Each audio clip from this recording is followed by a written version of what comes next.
going to be talking about the difference between two classroom management programs. So the first one that I have up here is Google Classroom. And as you can see, this is my account, and I have 3 classes that I am either a teacher of or I am a student. I am a student in Hannah's Fun Classroom, and I'm a teacher in music education, Music 100, and basic music. So I'll show you Music 100. And the way Google Classroom works is you create a class, and your class then has a code as shown right here, and you can invite students. So if I wanted to invite a new student, I would simply type in their email, and it would send them a little invitation to join the class, and then they would be able to just accept the invitation. Once you've added that student and they have accepted the request, then you can invite guardians. So that would be their parents or whoever's looking after them. And I think that's a great way to just kind of keep parents involved with what their kids are doing in school so they can see their progress, their assignments, they can keep up with their schedules and everything that they have to do. The next thing I will show you in Google Classroom would be the stream. So the stream is basically where all of your announcements and your assignments, everything that you upload for the kids to be able to look at, shows up on your stream page. So you can see that I created an assignment that was called an autobiography essay. The kids had to write, they would have to write to me about themselves. A short answer question, another no, this is multiple choice question. This is a multiple choice question.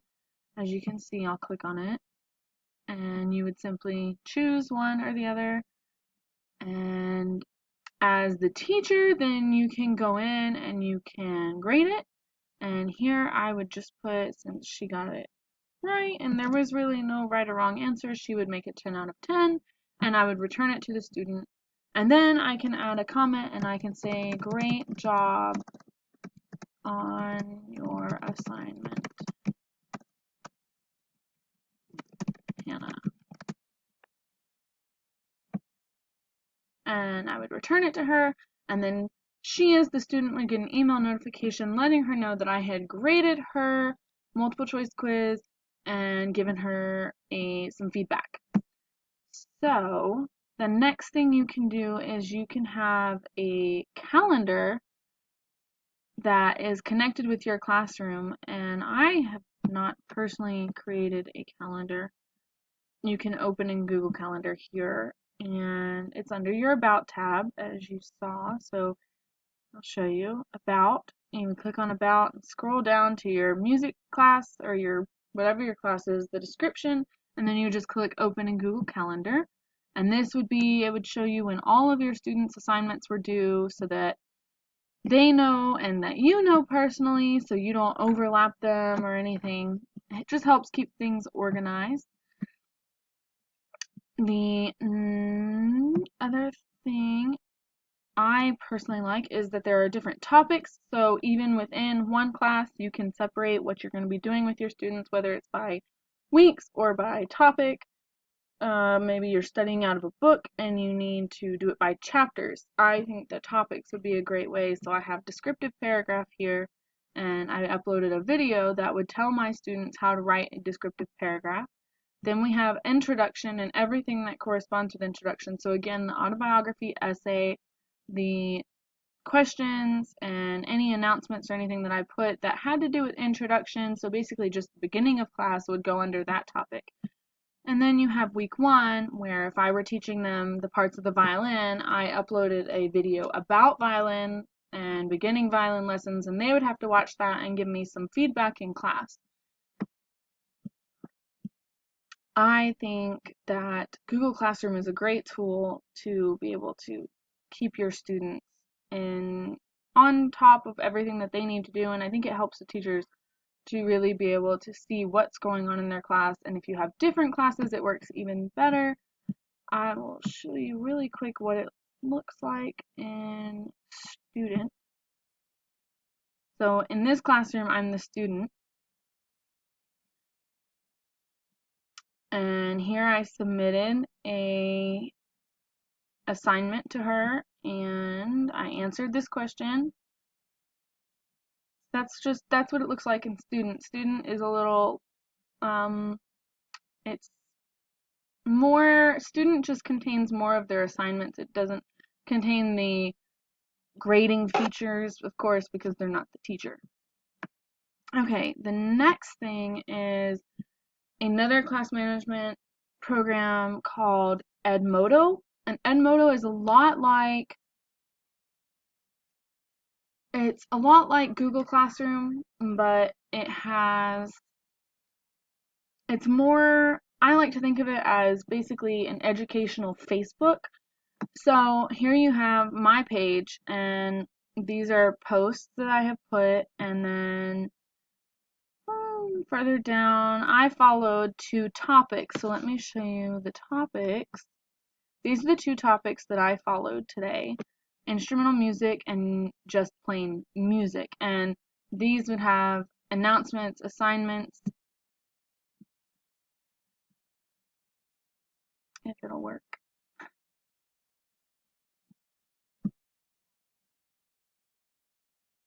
Okay, well, like Facebook, it would contain anything that had to do with that topic area or that subject area. So now I'll show you my group personally.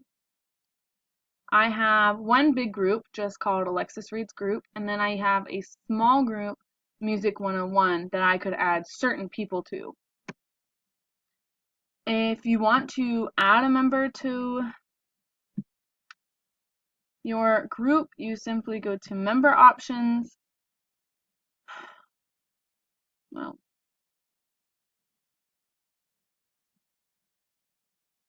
okay. The way this one works, if you're in small group, you can add a specific member. So I can add a member, and I can add this student account that I created. And then that person would get a notification that they had been added to a specific group. Under the big group, the student would need this code right here to be able to access and add themselves to this group. So now let's look at some of the posts that I have on here. So again, you have different options. You can post a note, an assignment, a quiz, a poll, or a snapshot. When it even works when you want to, it even works when you want to just talk to the parents. So I could type in my group name, and then it'll say parents, and you can type a note just to the parents. So only your student parents can see that. Of course, your parents would have to be under your classroom. So you could create a small group that was just for parents. You have assignments where you can put the title, and then you can put the assignment description. You can create a quiz. A quiz that I created was this introductory quiz, and I graded it already, but questions were, okay.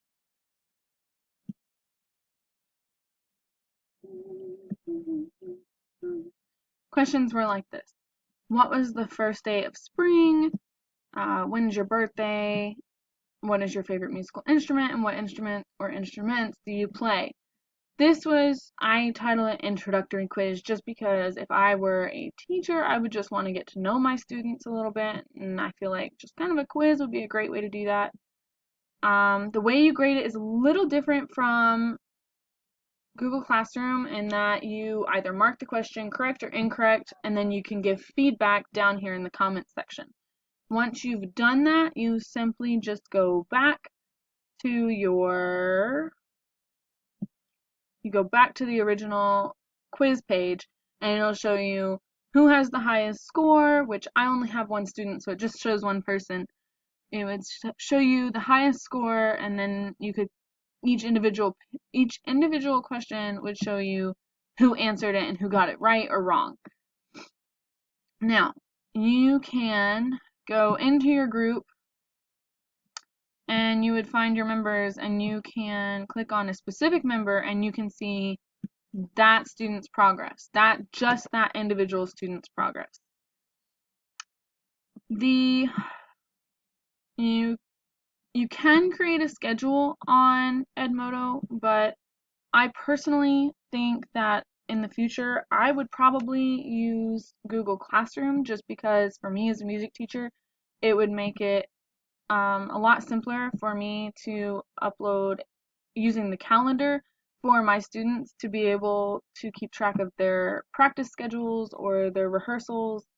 Um, and I like that Google sends you a reminder when your assignments are due. So all in all, I think I would definitely use Google Classroom as my classroom management. So I hope you enjoyed this classroom management kind of tour.